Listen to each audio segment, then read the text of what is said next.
idol. Gugulatin ko na naman si Boss Arvin kung anong ginagawa niya rito. Siguradong nagugas ng sasakyan ng mga Boss Idol. Tingnan natin kung andyan siya. Tingnan natin mga boss kung anong ginagawa ni Boss Arvin dito. Nagugas siya. Wala siya dito mga boss sa sasakyan niya. Hindi nagugas. Dito sa kwarto niya mga boss kung anong ginagawa. Tutukin natin mga Boss Idol.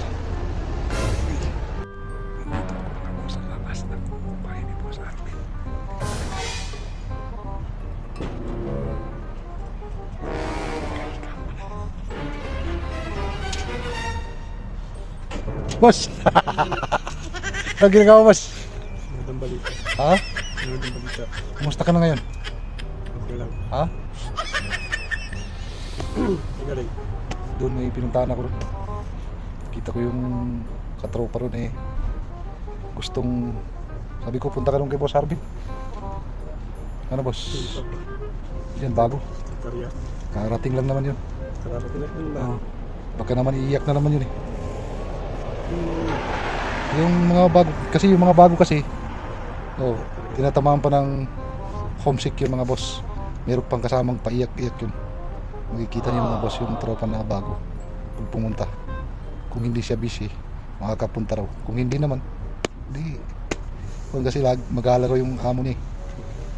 Ganun talaga yung mga bago kasi mga boss. Pagka tinamaan ka ng homesick, yung mga boss yung tinatawag na walang gamot yun.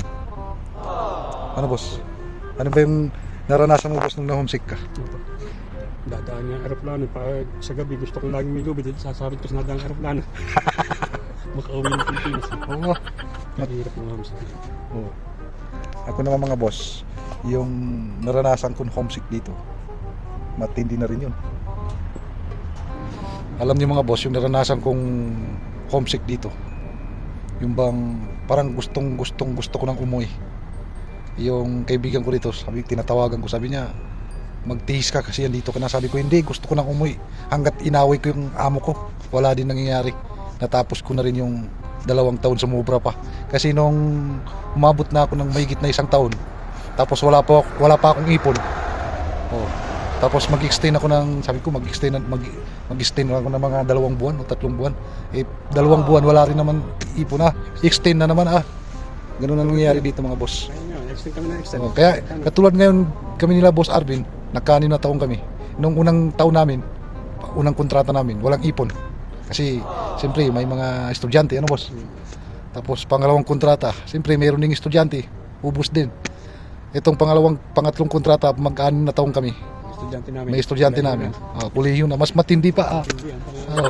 Pero kahit pa paano, kahit wala kaming ipon, importante makakabakasyon muna kami. Yun ang mas maganda. Kasama natin yung pamilya natin para masarap mga boss yung bang sabay-sabay kayo sa harapan ng pagkain, kumakain kayo lahat, buong pamilya, salo-salo kayo. Masaya na yun.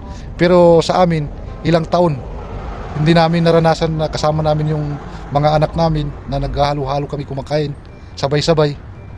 Yun. Pero tinitiis namin yung mga boss para sa pamilya namin, para sa kinabukasan ng mga anak namin. Kaya mga boss, saludo ako sa mga lahat po ng OFW na kaya nga siguro tinatawag na bayani kasi tinitiis niya yung pangungulila.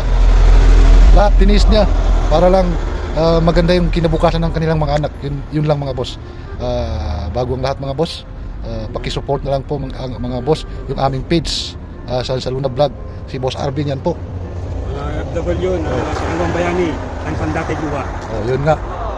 Sandatay Luha. Ayun mga Boss Idol. Maraming salamat sa inyong mga suporta at sa lahat ng aking mga kaibigan na walang sawang nanonood sa aming mga video ni Boss Arvin. Maraming salamat sa inyong lahat.